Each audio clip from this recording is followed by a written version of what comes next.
नमस्कार साथियों, मेरा नाम है आर के सिंह। संस्कृति आईएएस के magazine summary and analysis series में आप सभी का स्वागत है। जैसा कि आप सभी जानते हैं कि हम अपने सीरीज में जो भी महत्वपूर्ण मैगजीन्स हैं, उन मैगजीन्स में प्रकाशित जो महत्वपूर्ण आर्टिकल होते हैं, उन पर चर्चा करते हैं। तो इसी क्रम में आज हम जिस मैगजीन की चर्चा करने वाले हैं वो मैगजीन है योजना, और योजना में प्रकाशित जो महत्वपूर्ण आर्टिकल है उन पर हम चर्चा करेंगे, जो आपके आगामी परीक्षाओं के दृष्टिकोण से काफ़ी महत्वपूर्ण हो सकते हैं।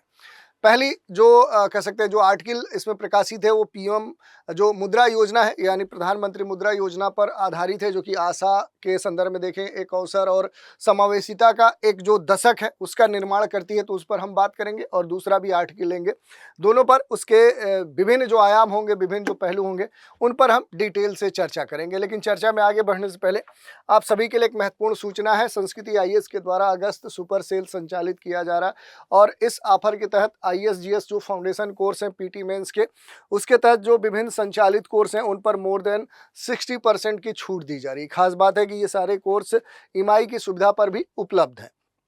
और भी अगर कोई जानकारी आप चाहते हैं तो नीचे दिए गए जो नंबर है 9555124124 पर कॉल करके जानकारी प्राप्त कर सकते हैं।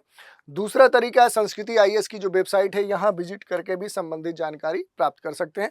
खास बात है कि यहाँ पर जो डेडलाइन है वो 22 अगस्त 2025 है, यानी लास्ट जो तिथि है वो 22 अगस्त है। इससे पहले ही आपको इन कोर्स में नामांकन करवाना होगा, तभी आपको इस ऑफर का लाभ प्राप्त हो सकता है। चलिए अब आर्टिकल की बात करते हैं। पीएम जो मुद्रा योजना है ये खास तौर पे चर्चा में है। सशक्तिकरण एम्पावरमेंट के दृष्टिकोण से देखें तो एक परिवर्तन यात्रा के तौर पे जानी जाती है। और इसे कब लॉन्च किया गया था, तो इसे 2015 में लॉन्च किया गया था। किस महीने में? तो अप्रैल का महीना था, उसी में इसे लॉन्च किया गया था। उद्देश्य क्या था इस योजना को लॉन्च करने के पीछे? तो ये उद्देश्य था कि जो भी सूक्ष्म, लघु और मध्यम जो उद्यम है, जो एमएसएमईज हैं, उनको वित्तीय फिनेंशियल स्तर पे क्या किया जाए, सहायता प्रदान करते हुए उनको क्या किया जाए, उन्हें आत्मनिर्भर बनाया जाए। और महत्व इसका यही था कि जो उद्यमशीलता है उसको और अपने देश में बढ़ावा दिया जाए। जो रोजगार की समस्या है, लोगों को जो रोजगार नहीं मिल पा रहा है, उसका और सृजन किया जाए। और एक इकोनॉमिक जो इंक्लूजन है, जो समावेशन है, उसको और विस्तार दिया जाए।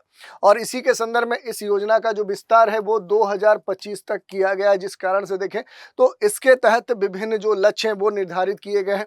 जैसे बड़े स्तर पे देखेंगे तो इसका जो विस्तार मार्च 2025 तक किया गया, जिसमें रुपया 33 लाख करोड़ से भी अधिक इसका वितरण किया गया। इसमें लगभग 52 करोड़ से भी अधिक जो खाते हैं वो खोले गए। और भारत में सूक्ष्म जो उद्यमिता है उसके लिए देखें तो जमीनी जो संस्कृति है उसको मजबूत किया गया, यानी व्यवहारिक स्तर पर इस योजना को लागू करने का पूरा प्रयास किया गया है। इसके अलावा देखें तो प्रेरक कुछ उदाहरण है, जैसे सीमा रानी जो मालाकार हैं, आकांक्षी भारत की तस्वीर, इनके संदर्भ में देखें कहाँ से ये संबंधित है, इनकी पृष्ठभूमि क्या है, इन्होंने कौन सी बात इसमें की है, क्या कार्य की है। तो टेलरिंग व्यवसाय है तो इन्होंने ऋण लिया था और उसके बाद इन्होंने बड़े स्तर पे इससे प्रॉफिट कमाया। तो इस तरह की जो बातें हैं वो भी हम देख सकते हैं। अब बात करते हैं जो भी सूक्ष्म, लघु, मध्यम जो उद्यम है उनके संदर्भ में जो भी फिनेंशियल जो कह सकते हैं कि समावेशन है, इसका जो रणनीतिक महत्व है वो क्या है। तो देखिए जो भी मीडियम, स्मॉल, जो माइक्रो कह सकते हैं कि इकोनॉमीज, या जो भी इस तरह के कह सकते हैं कि उद्यम है, उनके स्तर पर देखें तो जो एक आर्थिक विकास की बात कही जा रही है, क्या तो इकोनॉमिक जो डेवलपमेंट है उसकी बात कही जा रही है। इसके अलावा देखेंगे तो जो एम्प्लॉयमेंट है, जो रोजगार है, उसकी बात कही जा रही है। निर्यात को क्या किया जा रहा है, बढ़ावा देने की बात कही जा रही है। तो इस तरह की जो बातें हैं वो इसमें जोड़ी जा रही हैं। और इसी कारण से देखें तो ये काफ़ी डाइवर्सिटी वाला क्षेत्र है। जैसे विविधता की अगर हम बात करें तो ये काफ़ी विविधता वाला कह सकते हैं कि क्षेत्र है, जिसमें कारीगरों से लेकर जो भी वर्क लेबर फोर्स है उनसे लेकर जो स्टार्टअप चलाने वाले स्टार्टअप्स हैं उन तक इसमें जो पूरा समावेशिता है वो शामिल किया गया है। और इसी के तहत देखें तो वित्तीय समावेशन के लिए कुछ महत्वपूर्ण जो रणनीतियां हैं वो इसमें शामिल किया गया। जैसे बैंकिंग जो सुविधाएं हैं उनका विस्तार किया जा रहा है, जो वित्तीय सुरक्षा है वो प्रदान करने का प्रयास किया जा रहा है। जो वंचित लोग हैं, जो पहुंच के स्तर पे कहीं ना कहीं जिन्हें वित्तीय सहायता की जरूरत है, उनको क्या किया जा रहा है, तो इस प्रधानमंत्री मुद्रा योजना के माध्यम से उन्हें वित्तीय जो सहायता है वो भी प्रदान की जा रही है। जो पीएम मुद्रा योजना है इसकी जो संरचना है उसकी अगर बात करें तो इसमें जो अलग अलग ऋण देने की जो कैटेगरीज बनाई गई हैं, जैसे शिशु के स्तर पे देखें तो 50,000, किशोर के स्तर पे 50,000 से लेकर 5 लाख, तरुण के स्तर पे क्या है कि 5 लाख से लेकर 10 लाख, और तरुण प्लस के स्तर पे देखें तो 10 लाख से लेकर 20 लाख, ये नई श्रेणी सृजित की गई है।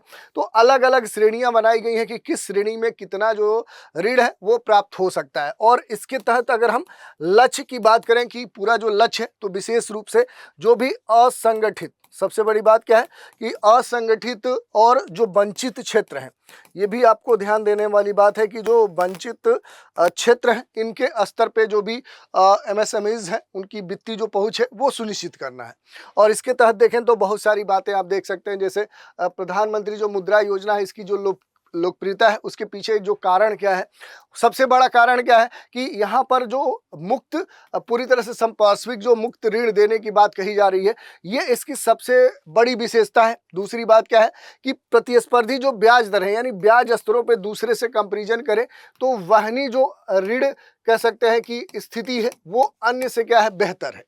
तो ये जो वहनी ऋण लागत है वो क्या है कि वो बेहतर है। लचीली जो पुनर्भुगतान व्यवस्था है, यानी व्यावसायिक नगदी जो प्रवाह है, वो क्या है कि किस्तों के माध्यम से दी जा सकती है, यानी कि जिन्हें ईएमआई आप कहते हैं या फिर किस्त कहिए, तो किस्तों में भी क्या है कि आप भुगतान कर सकते हैं। तो ये एक बड़ा कारण है कि छोटी बचत वाले जो लोग हैं वो धीरे धीरे किस्तों में क्या कर सकते हैं कि ऋण को चुकता कर सकते हैं।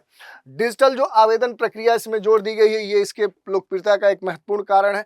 और विस्तृत भागीदारी है, बहुत सारे जो अलग अलग बैंक हैं, निजी बैंक है, एसएफएस है, एनबीएफसीज हैं, या इस तरह के जो भी आरआरबीज हैं, वो सब बैंक इसमें शामिल है।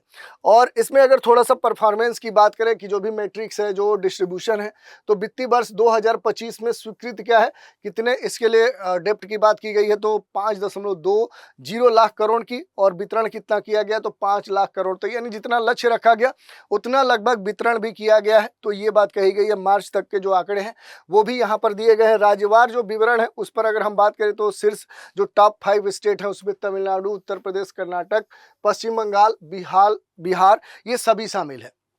इसमें जो रजिस्ट्रेशन है उसमें जो शीर्ष राज्य रहे हैं उस पर देखें तो उद्यम जो असिस्ट प्लेटफॉर्म है उस पर भी शीर्ष पे रहे। तो ये खास बातें हैं। इसके अलावा देखें तो ऋण जो श्रेणियां हैं, उनके जो आंकड़े हैं, जो रुझान है, उनको आप देख सकते हैं। 2025 के जो शिशु ऋण है, जो किशोर ऋण है, तरुण ऋण है, लेकिन अब इससे आगे भी तरुण प्लस जो नया श्रेणी है वो भी बना दिया गया है।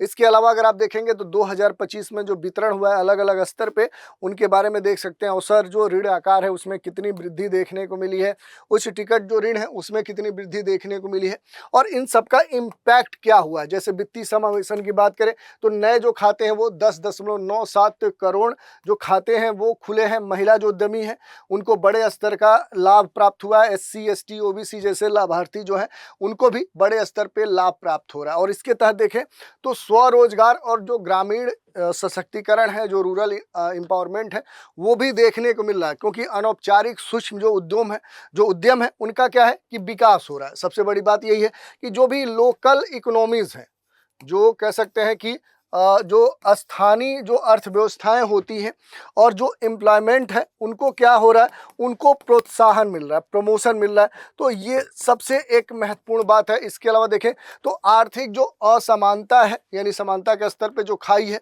वो भी अब धीरे धीरे कम हो रही है। और बहुआयामी जो गरीबी है, जो पुअर्टी है, उसमें भी धीरे धीरे कमी आ रही है। तो जो प्रधानमंत्री मुद्रा योजना है, इसका जो वितरण है, गरीबी में जो कमी है, इनके बीच में एक जो सहसंबंध है वो देखने को मिल रहा है। लेकिन इसके साथ ही बहुत सारी जो चुनौतियां हैं, जैसे कम पहुंच वाले जो राज्य हैं, सबसे बड़ी चुनौती है। क्योंकि जैसे पूर्वोत्तर वाला जो क्षेत्र है, दुर्गम कह सकते हैं, पर्वतीय पहाड़ी क्षेत्र है, तो वहां पर क्या है, जनसंख्या जो घनत्व है, अगर पॉपुलेशन डेंसिटी की बात करेंगे तो वो भी कम है। और ऐसे राज्यों में जो कवरेज की स्थिति है वो कम देखने को मिली है। इसके अलावा देखेंगे तो जो वित्तीय जो साक्षरता है, जो जागरूकता है, तो जिम्मेदारी और उधारी बढ़ाने हेतु जो भी लक्षित अभियान है वो अब आवश्यक कहे जा रहे हैं। इसके अलावा देखेंगे तो जो भी मुद्रा है, जो सिडबी है, उसकी सहायक संस्था की भूमिका में बड़े स्तर पर ये काम करी है, तो इसके बारे में भी देख सकते हैं। तो ओवरऑल अगर आप कहेंगे कि जो मुद्रा योजना है ये न केवल एक ऋण योजना है, केवल ऋण देने के लिए नहीं है कि ठीक है आप केवल उधारी बैंक से ले रहे हैं, ऋण ले रहे हैं, ऐसी बात नहीं है। बल्कि ये क्या है, आशा, समावेशिता और इसके साथ ही एक अवसर का प्रतीक बन चुकी है। और जो डेवलप हो रहा जो भारत है, कह सकते हैं कि जो कह सकते हैं कि जो इंडिया है जो विकसित हो रहा है, तो विकसित के भारत के 2047 का जो सपना है, उस सपने को जमीनी स्तर पे साकार करने में ये जो योजना है ये महत्वपूर्ण रूप से मील का पत्थर साबित हो सकती है, जहां प्रत्येक छोटे जो उद्यमी हैं उनको आत्मनिर्भर बनाने का अवसर ये प्रदान करती है। तो भविष्य में जो प्रधानमंत्री मुद्रा योजना है ये देश के जो युवा हैं, जो यूथ है, उनके संदर्भ में जो आकांक्षी आने वाले समय में जो उद्यमी है उनको और सशक्त बनाते हुए देश के विकास में एक महत्वपूर्ण भूमिका निभाएगी। तो ये पूरा आर्टिकल था जिसके बारे में हमने बात की। एक और आर्टिकल है, बड़ा ही महत्वपूर्ण है, ये एनवायरनमेंट से जुड़ा हुआ आर्टिकल है। नाइट्रोजन जो प्रदूषण हो रहा है भारत के लिए एक बड़ा संकट बन चुका है। इसी की आज हम चर्चा करने वाले हैं कि आखिर नाइट्रोजन जो पोल्यूशन हो रहा है ये क्यों एक बड़ा संकट बन रहा है। तो इसके संदर्भ में हम बात करेंगे नाइट्रोजन की जो भूमिका है, क्या भूमिका होती है। तो नाइट्रोजन की जो भूमिका है ये पर्यावरणीय संकटों में जो योगदान देता है, कैसे देता है। तो देखिए, अगर प्रदूषण की बात करेंगे तो ये 3 स्तरों पे होता है, चाहे हम वायु की बात करें, चाहे हम जल की बात करें, या फिर इसके साथ ही हम मृदा की बात करें। तीनों स्तर पे क्या करता है, ये प्रदूषण करता है। इसके अलावा देखें तो जैव विविधता में भी क्या करता है, ये लॉस करता है। जो भी इकोसिस्टम है उस इकोसिस्टम के संदर्भ में क्या है कि जो एक डिग्रेडेशन है, जो एक नकारात्मक जो इम्पैक्ट है वो देखने को मिलता है। तो इस कारण से हो गया। इसके अलावा देखेंगे तो जो क्लाइमेट चेंज है उसके स्तर पे भी ये काम कर रहा है, क्योंकि बहुत सारी जो नाइट्रस ऑक्साइड है, कार्बन डाइऑक्साइड है, तो इस तरह की जो भी गैसें हैं ये क्या कर रही है कि बड़े स्तर पे अब क्या हो रही हैं कि ग्रीन हाउस गैसों को एक तरह से बढ़ा रही हैं। तो बड़े स्तर पे क्या है कि पर्यावरणीय जो संकट है उसमें इनकी भूमिका बढ़ रही है। इसके साथ ही देखेंगे तो जो भी पोषक तत्व हैं, चाहे वो जैविक हो या चाहे कृत्रिम हो, वहाँ पर कुप्रबंधन से बहुत सारी समस्याएं देखने को मिल रही है, जैसे सॉइल डिग्रेडेशन की, मृदा क्षरण की समस्या देखने को मिल रही है, इन्वायरमेंट पॉल्यूशन की समस्या देखने को मिल रही है। इसके अलावा देखेंगे कि जो प्रतिक्रियाशील जो नाइट्रोजन है इसके संदर्भ में अगर हम बात करेंगे तो इसके अलग अलग रूप होते हैं। जैसे आप देखिए NH3 को आप ले सकते हैं, NH3 के अलावा आप NO3 को ले सकते हैं। इसके अलावा अगर आप बात करेंगे नाइट्रस ऑक्साइड को ले सकते हैं। इसके अलावा आप देखेंगे तो नाइट्रस ऑक्साइड NO2 को ले सकते हैं। तो इस तरह के अलग अलग इसके फॉर्म हैं और इसके खतरे भी बहुत सारे हैं। जैसे बड़ा एक खतरा क्या है कि भूजल में अगर रिसाव हुआ, अगर जो ग्राउंड वाटर है वहाँ पर अगर लीकेज हुआ तो एक बड़ा खतरा देखने को मिल सकता है। जो ओजोन क्षय है उस ओजोन क्षय में भी ये महत्वपूर्ण भूमिका निभा रहा है। इसके अलावा आप देखेंगे तो ग्रीन हाउस जो गैसेज हैं उनको बढ़ाने में ये महत्वपूर्ण भूमिका निभा रहा है। और इसी कारण से साउथ एशिया में जो स्थिति है वो खराब होती जा रही है, क्योंकि अधिक इनपुट वाली जो भी कृषि प्रथाएं हैं, अपशिष्ट जो कुप्रबंधन है, नाइट्रोजन जो अधिशेष है, इससे और घनी जो आबादी है वो क्या कर रही है, पर्यावरण के ऊपर दबाव बना रही है। तो इस तरह की बातें देखने को मिल रही है। भारत के संदर्भ में जो डेटा आ रहे हैं कि 1.4 अरब जो आबादी है वो वैश्विक कृषि उत्पादन में क्या है, अग्रणी है। 2018 का जो नेचर इंडिया रिपोर्ट आया था उसमें भारत नाइट्रोजन प्रदूषण का वैश्विक हॉट स्पॉट बना हुआ है और इस कारण से संकट भी उत्पन्न हो रहा है। जो कारण है उनमें अगर देखेंगे तो कम नाइट्रोजन का उपयोग और जो दक्षता है वो यहाँ पर देखने को मिल सकती है, क्योंकि केवल लगभग 33% ही क्या है नाइट्रोजन जो फसलें हैं उनको उनके द्वारा क्या किया जाता है, अवशोषित किया जाता है। इसके अलावा देखेंगे तो अत्यधिक जो यूरिया है उसका भी उपयोग हो रहा है और अनियमित जो पशुधन है या जो अपशिष्ट जो उत्सर्जन है वो भी इस संकट के पीछे कारण बने हुए हैं। इसके अलावा देखें जो जो फर्टिलाइजर हम यूज करते हैं, जो उर्वरक हम यूज करते हैं उसके बारे में सही जानकारी नहीं है। भारत में देखेंगे तो सालाना 17 मिलियन टन नाइट्रोजन का उपयोग किया जाता है, जिसमें से 66% जो नाइट्रोजन है वो पर्यावरण में क्या हो जाती है, नष्ट हो जाती है। और इसके नष्ट होने से क्या है कि ग्राउंड वाटर का जो लीकेज का प्रॉब्लम है वो देखने को मिल सकता है। जो सरफेस जो कह सकते हैं कि अपवाह है उसकी स्थिति देखने को मिल सकती है। वायु में वाष्पीकरण की स्थिति देखने को मिल सकती है। तो इस तरह के बहुत सारे तरीके हो सकते हैं प्रदूषण होने के। क्षेत्रीय स्तर पे देखें जो नाइट्रोजन अधिशेष है, चाहे उच्च अधिशेष वाले राज्यों की बात करें जैसे पंजाब है, हरियाणा है या अन्य राज्यों में बिहार, तेलंगाना, आंध्र प्रदेश या पश्चिम बंगाल है। अंतर्राज्यीय जो व्यापार है वहाँ पर अगर आप देखेंगे तो उच्च नाइट्रोजन वाले राज्य हैं, वार्षिक नाइट्रोजन का जो उत्सर्जन है वो भी बड़े स्तर पे किया जा रहा है। तो इस तरह का इम्पैक्ट अलग अलग स्तर पे, क्षेत्रीय स्तर पे भी देख सकते हैं। कृषि और पर्यावरण के ऊपर अगर प्रभाव की बात करेंगे तो उर्वरक का, फर्टिलाइजर का जो अधिक से अधिक इस्तेमाल है, इससे जो 70% किसान है बिना मृदा परीक्षण के क्या करते हैं, उर्वरक का इस्तेमाल करते हैं। जैसा कि पहले हमने बताया कि भारत में उर्वरक के बारे में सही जानकारी नहीं है कि किस मृदा में कौन से तत्व की सबसे अधिक जरूरत है। लोग बस क्या करते हैं कि यूरिया आप देखे होंगे सामान्य तौर पर यूज करते हैं। 55% जो चावल उत्पादक अतिरिक्त जो नाइट्रोजन है उसका उपयोग किया जाता है। तो इस तरह की जो भी उपजे हैं बिना उनकी जानकारी या जो भी उर्वरक हैं उनके बारे में सही जानकारी, मृदा की जानकारी सही होने न होने के बावजूद भी क्या है कि अंधाधुंध क्या है कि इस तरह के नाइट्रोजनी जो उर्वरक है उनका इस्तेमाल किया जा रहा है और इससे बड़े स्तर पे जल प्रदूषण, पर्यावरण जो नुकसान है वो भी देखने को मिल रहा है।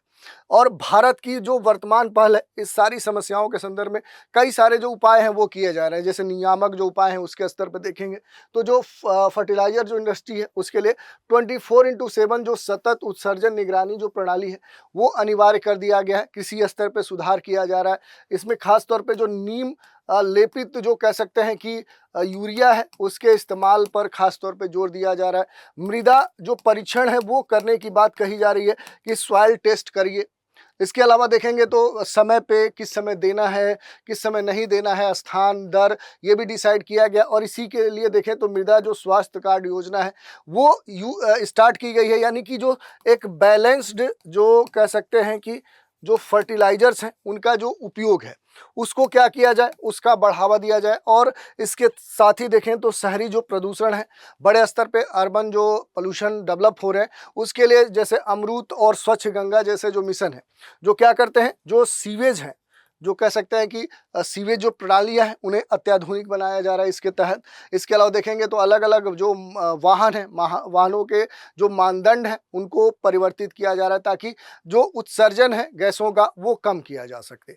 लेकिन इस सब के अलावा अगर देखेंगे तो एकीकृत जो कार्रवाई है उसकी आवश्यकता पर खास तौर पर जोर दिया जा रहा है। जैसे जलवायु लाभ के संदर्भ में कहा जा रहा है कि नाइट्रोजन नियंत्रण से वैश्विक जो ग्रीन हाउस गैस है उनका जो कटौती है वो कितने तक हो सकता है, वो 5 से 10% तक कटौती किया जा सकता है। भारत का जो कृषि क्षेत्र है वहाँ पर बड़े स्तर पे जो स्रोत है उन नाइट्रोजन के जो स्रोत हैं उनको कम किया जा सकता है। नीतिगत स्तर पे देखें तो भारत में जो भी डीसी है उसमें N2O का जो स्पष्ट उल्लेख है वो नहीं मिलता है। तो इसके लिए प्रॉपर जो एक नियम कानून है वो बनाया जा सकता है। और इसके संदर्भ में कुछ उदाहरण भी दिए जा रहे हैं। जैसे अंतर्राष्ट्रीय उदाहरण की बात करें, जैसे हमारा पड़ोसी देश जो चीन है, ये क्या है कि 2015 तक पूरी तरह से क्या है, शून्य जो उर्वरक वृद्धि है उसका लक्ष्य रखा है। यूरोपीय जो संघ है ये बड़े स्तर पे यूरोपियन जो कंट्रीज हैं ये नाइट्रेट निर्देश संवेदनशील जो क्षेत्र हैं उन पर काम कर रहे हैं।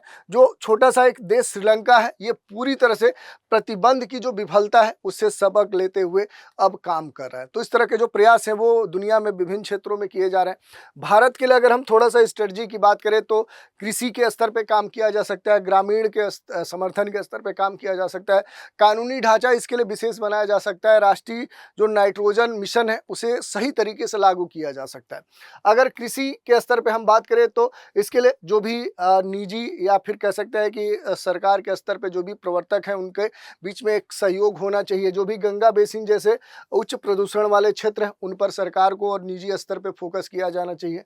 आंध्र प्रदेश की जो प्राकृतिक खेती मॉडल है उसको राष्ट्रीय स्तर पे क्या किया जाना चाहिए, लागू किया जाना चाहिए। इसके अलावा रूरल स्तर पे खास तौर पे सपोर्ट की जो आवश्यकता है वो उस पर ध्यान देना चाहिए, जिसके तहत एक जल जो दृष्टिकोण है जिसमें जल संसाधनों का एकीकृत जो प्रबंधन है उस पर खास तौर पे फोकस किया जा रहा है। तो इसे लागू किया जाना चाहिए। छोटे और जो आदिवासी समुदाय हैं उनके लिए जो भी जैव उर्वरक है, जो टपक सिंचाई प्रणाली है उनको उनसे परिचित कराना चाहिए, उसके लिए सुविधाएं प्रदान करना चाहिए। और एक तरह से देखें डिसेंट्रलाइज जो वेस्ट मैनेजमेंट है उसको भी बढ़ावा दिया जा सकता है। इसके अलावा देखें तो जो कानूनी ढांचा है जिसके तहत जो भी वाटर का कंजम्पशन है, जो उपयोग है, पर्यावरण जो संरक्षण अधिनियम है उसके तहत जो नाइट्रेट के मानक हैं उनका सही तरीके से लागू किया जाना चाहिए, उपयोग किया जाना चाहिए। और बेसिन स्तर पे जो प्रदूषण सीमा है उसका भी लक्ष्य निर्धारित किया जाना चाहिए।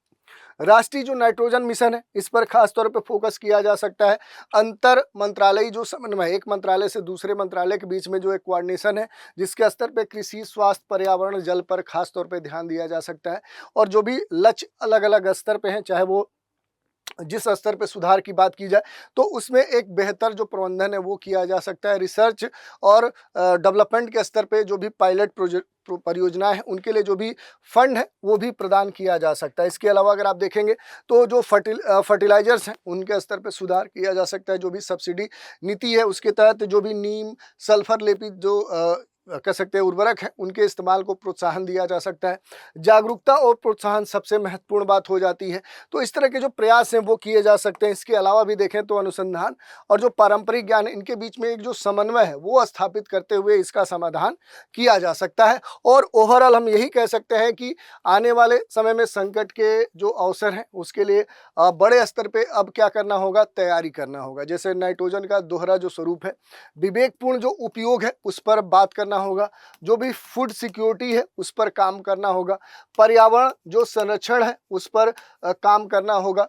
और इसके लिए जो भी सॉइल हेल्थ कार्ड है, फसल चक्र है, नाइट्रोजन जो कुशल किस्में हैं, अलग अलग जो तरीके हैं उन पर ध्यान देना होगा। और इसके लिए खास तौर पे जो टेक्नोलॉजी है उसका इस्तेमाल मस्ट हो जाता है, चाहे वो मोबाइल उपकरण हो, जियो टैगिंग हो, उससे जो भी आंकड़े हैं उन आंकड़ों का जो संचालन है, जो प्रबंधन है, इसके अलावा जो भी आर्द्र भूमि है, बायोरिएक्टर हैं, जो प्रतिक्रियाशील अवरोधक हैं, उनके बारे में जो जानकारी है वो होनी चाहिए। और भारत के संदर्भ में देखें तो जो भी नेम लेपित यूरिया है, यानी कि नीम लेपित जो यूरिया है, मृदा स्वास्थ्य जो कार्ड है, ऐसे जो सकारात्मक कदम है उन पर खास तौर पे फोकस किया जा सकता है।